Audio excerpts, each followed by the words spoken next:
Do'stlar, bugun sizlar bilan mashinalar arzon bo'lgan top 5 ta davlatni birgalikda ko'rib chiqamiz. Biz bilganlarimiz 5 ta. Sizlar o'zingizning bilganlaringizni kommentariyada belgilab ketinglar. Qani ketdi. 5-o'rinda Meksika. Meksika Amerikaga qo'shni bo'lgani uchun eda ishlatilgan B-ning avtomobillar ancha arzonroq ekan.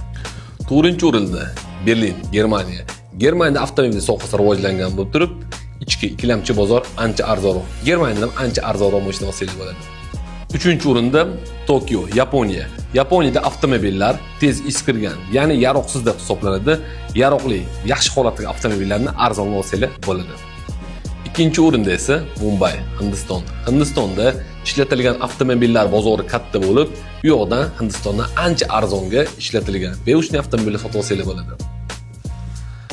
1-o'rin Birlashgan Arab Amirliklari, Dubay shahri. Dubay shahrida yuqori daromad va past bosh shakllangan bo'lib, yangi va eski mashinalarni arzonga sotib olsangiz bo'ladi. Bu bizga kelgan ma'lumotlar qanchalik to'g'ri, kommentariyada o'z fikringizni qoldiringlar. Yana qaysi davlatlarda mashina arzon? Buni ham kommentariyga yozib ketinglar. Mehnatimiz evaziga bitta like bosib qo'ysanglar, biz shundan ancha xursand bo'lib energiya olamiz. Kuzatishda davom etinglar. Sog' bo'ling, salomat bo'ling.